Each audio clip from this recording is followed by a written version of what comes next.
সরকারি পুকুর টেন্ডার নিয়ে পুঠিয়ায় বিএনপির দুপক্ষের সংঘর্ষ, পরিস্থিতি থমথমে।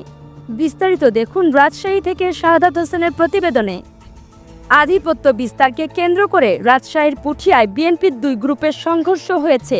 এ সময় স্থানীয় একটি বিএনপির অফিসে ও 3টি মোটরসাইকেলে আগুন দেওয়া হয়েছে। এতে অন্তত 8 জন আহতের খবর পাওয়া গেছে। বুধবার 14 মে বিকেলে রাজশাহীর পুঠিয়া উপজেলা পরিষদ চত্বরে স্থানীয় কয়েকটি পুকুর টেন্ডার নেয়াকে কেন্দ্র করে উত্তেজনার সৃষ্টি হয়। পরে রাতে পুঠিয়া রাজবাড়ী বাজারে এ সংঘর্ষের ঘটনা ঘটে। পুলিশ সেনাবাহিনীর যৌথ চেষ্টায় পরিস্থিতি নিয়ন্ত্রণে আসে। সংঘর্ষের পর এলাকায় থমথমে পরিস্থিতি বিরাজ করছে। মোতায়েন করা হয়েছে অতিরিক্ত পুলিশ র্যাব। আহতরা বর্তমানে পুঠিয়া উপজেলা স্বাস্থ্য কমপ্লেক্সে চিকিৎসাধীন রয়েছেন। স্থানীয় সূত্র ও পুলিশ জানায়, আধিপত্য বিস্তারকে কেন্দ্র করে পুঠিয়া উপজেলার বিএনপির দুই গ্রুপের মধ্যে দীর্ঘদিন ধরে বিরোধ চলে আসছে। এদের এক পক্ষের নেতৃত্বে রয়েছেন পৌর যুবদলের সাবেক সাধারণ সম্পাদক মিজানুর রহমান মিজানের লোকজন, অন্য পক্ষের নেতৃত্বে রয়েছেন জেলা যুবদলের যুগ্ম আহ্বায়ক ফারুক রায়হান ও তার ভাই জুলফিকার ভুট্টো সহ তাদের লোকজন।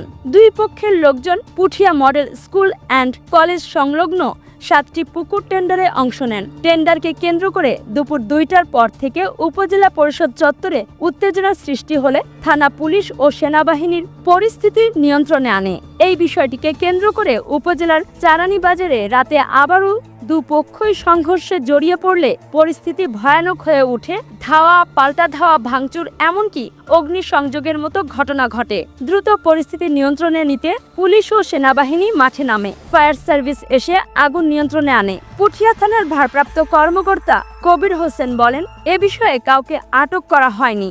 আহতর বিষয়ে আমার জানা নেই। কোনো পক্ষই অভিযোগ করেনি।